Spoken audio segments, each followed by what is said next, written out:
So దయచేసి న్యూస్లోకి వెళ్లే ముందు ఈ వీడియోని లైక్ చేయండి, ఛానల్ని సబ్స్క్రైబ్ చేసుకొని చూడండి. బీజేపీ పూజకు పనికిరాని పువ్వు గులాబీ పువ్వా? గులాబీ పువ్వు అని రామన్న ఆ పార్టీతో రాష్ట్రానికి రూపాయి పని జరగలేదు. మరి ఎందుకు ఓటేసారు జనాలు? మన రామన్న నాయనకు అన్నకు ఇద్దరికి ఒక బాధ అవుతాను. మీరు ఎంత కష్టపడ్డా బీజేపీ అధికారంలోకి ఏం రాదు. నేను చెప్తున్నా కదా, మీరేం కష్టపడిన పని లేదు. మీరేం చేయకున్నా, మీరు అమాతం కాంగ్రెస్ పైన కొట్లాడినా బీజేపీ అధికారం రాదు. మీరు ఆయనే వస్తారంటారు. లోకం అయితే ఇప్పుడున్న పరిస్థితిలో ఇక సారే అంటున్నారే తెలంగాణ పల్లెలనే పాటలు వస్తున్నాయి. దేకులేంగి అంటారు. ఇక నువ్వు ఇది సరిపోక ఎక్కడ బీజేపీ వస్తున్నా నువ్వేం కష్టపడకు.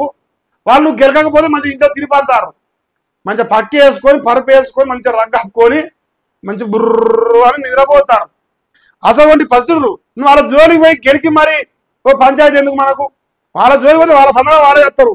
మన నాయనే అధికారంలోకి వస్తాడు లోకం. వీళ్ళకేమో షుగర్ ఆగుతలేదు. ఆ పార్టీలతో రాష్ట్రానికి పని జరగలేదట. ఇక జూబ్లీస్ లో కాంగ్రెస్ బీజేపీలకు ఓట్లు వేస్తే మోడీలో వేసినట్టే. అసలు ఆడ జూబ్లీస్ లో బీజేపీకి పడతాయా ఓట్లు? ఆడ ఉన్నాయో తుర్కోల ఓట్ల వాళ్ళే చెప్పిర్రి. ఇంకా వాళ్ళకి అసలు బీజేపీకి వన్నేమనే చెప్తుర్రి. కానీ మా సోయిలేని హిందువులు మాత్రం సిగ్గు లేకుండా ఓటేస్తారు కాంగ్రెస్ కాళ్ళ పార్టీ కానీ ఒప్పుకుంటారు. ఇంకేంది, కేసీఆర్ సీఎం అయితేనే మళ్ళీ అభివృద్ధి అవుతుంది అని వాక్యం. ఇది మాత్రం ఒప్పుకుంటాం. శబ్బాష్ కరెక్ట్ చెప్తాడు రామన్న. నువ్వేమన్నా డిక్షనరీ ఉందా నీ దగ్గర? ఫ్యూచర్ టైమింగ్ ఏమన్నా అట్లా గడియారం ఉంటాయి కదా, ఫ్యూచర్ గడియారం కానీ సినిమాలలో చూపిస్తారుగా, అట్లా నువ్వేమన్నా ఫ్యూచర్లో మన ఆయన 2005 ముఖ్యమంత్రి అయిపోయినట్టు చూసుకొని వస్తావా? కరెక్ట్ చెప్తాడా చెప్పినప్పుడల్లా? నాకైతే ఫ్యూచర్ చూసుకొని వచ్చి చెప్పినట్టే కొడుతుంది. ఏదేమైనా తెలంగాణ రాష్ట్రంలో కల్వకుంట్ల చంద్రశేఖర్ రావు రేపు 2008లో ప్యాలెస్ జూబ్లీస్ లో కాకుండా రేవంత్ అన్న డైరెక్ట్ ఎర్రబెల్లి ఫామ్ హౌస్ కాడ కూర్చున్నా కూడా జనాలు రేవంత్ అన్న దేకం ఎట్టి బస్సులో కేసీఆర్కే ఓటేస్తారనే ఠాక్ అయితే వస్తారు. ముసలైన ఫామ్ హౌస్ లో పరుపు వేసుకొని మంచిగా జానీవాకర్ మందా కూడా కూర్చొని పండుకున్నా కూడా ఈజీగా ముసలైన గెలుతాంటారు. బతుకుంటే వాళ్ళు కేసీఆర్ ముఖ్యమంత్రి అంటారు. సింపుల్ చెప్పాలంటే బండబుద్ధి వెళ్తారు మా రేవంత్ అన్న లోకము. ఇంకా ఇప్పుడు ఈయన కౌంటర్ అంట. ఇది కౌంటర్, ఇది ఎన్కౌంటర్. మనమేందా కౌంటర్ ఎన్కౌంటర్ అంటే ఇద్దరిది. బీఆర్ఎస్ ప్రజలకు పనికిరాని పార్టీ, అది అనేక స్కామ్లో ఇరుక్కున్నది ఏలేటి అంటుండు. మరి ఏలేటి మహేశ్వర్ అన్న ఒక్క స్కామ్ నిరూపించబోతుంది. ప్రజలకు పనికిరాని పార్టీ ముఖ్యమంత్రి కావాలంటున్నాయి జనము. మన పనికొచ్చే పార్టీ కదా. మరి మనం ఏంది పనితనం? ప్రజలకు ఆర్టీసీ బస్ ఛార్జీలు పెంచే కాడ మనం పనికి రాకపోతుంది. ప్రజలు నిరుద్యోగులకు ఉద్యోగాలు ఇచ్చే కాడ మనం పనికి రాకపోతుంది. ఈ రాష్ట్రంలో 2 లక్షల రుణమాఫీ చేయడం కాడ మనం పనికి రాకపోతుంది.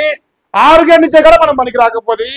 మనం పనికొచ్చే పార్టీ వాళ్ళు పనికిరాని పార్టీ చెప్పు మహేష్ అన్న. ఆయన పేరు ఏం పేరే? ఏలేటి మహేశ్వర్ రెడ్డి గారు. మరి దయచేసి మీ విలువైన సమాచారాన్ని మీరు విలువైన నోటితో మాకు ఎట్లా మీరు పనిచేస్తారు? కామారెడ్డి ఎమ్మెల్యే కాటిపల్లి వెంకటరమణ చెప్పిండు, నాయన మనం తిని పంతాను, మనం ఏం పని చేస్తలేమని. ప్రెస్ మీట్లు ఇప్పుడు నాయకులకు కౌంటర్ ఇస్తానికి నాయకులకు సంబంధించినప్పుడు ఎమ్మటే ఊరుకొస్తారు. ప్రజల కాడికి ఎందుకు పోరు అంటారు జనం. ఆయన ఏదో మాట్లాడు, ఈయన ఎమ్మటే ప్రెస్ మీట్. మరి రైతు బంధు కోసమో రుణమాఫీ కోసమో గడి పోయి ఊరాల పోయి 4 వీడియోలు చెప్తే ఏమవుతుంది? అట్లా చేయరు. ఎంతసేపు ఆ పార్టీ ఆఫీస్ కాడికి పోవాలి, అల్ల కూర్చోవాలి, మంగళారతి వాళ్ళకారే 4 డైలాగులు వేయాలి, ఇంట్లో పోయి పాడాలి. ఇదే రాజకీయం మనది. ఇటనే మేమే ముఖ్యమంత్రి అవుతాం. నెక్స్ట్ బీజేపీ అధికారంలోకి వస్తుంది. ఎట్లా వస్తుంది? పార్టీ ఆఫీస్లో ప్రెస్ మీట్ పెట్టి వస్తుందా? పని చేసి వస్తుందా? ఏముందో వస్తాం మీ రోగం పాడుగాను. గత పార్లమెంట్ ఎన్నికల్లో ఒక్క సీటు గెలవలేదు. భవిష్యత్తులో బీజేపీ అధికారం ఎట్లా? హౌ జనం అడుగుతున్నారు. ఎట్లా గెలుస్తారు? ఒక దాని కార్యాచరణ రేపు ఈ రకంగా మేము గెలవబోతున్నాం. ఒక ఉదాహరణ చెప్పు, చూద్దాం ఎట్లా గెలుస్తారో. హామీల అమలుపై కాంగ్రెస్ సర్కారు చర్చకు సిద్ధమా? అది రాదు. పాస్. ఆ క్వశ్చన్ అసలు అడగొద్దు మీరు. హామీలు అమలు అనేది లేదు. మా రేవంత్ నల్లమల్ల పులి మీరు ఊకనే హామీలకి ఇవ్వాలంటే మాట్లాడ తెచ్చిస్తాడు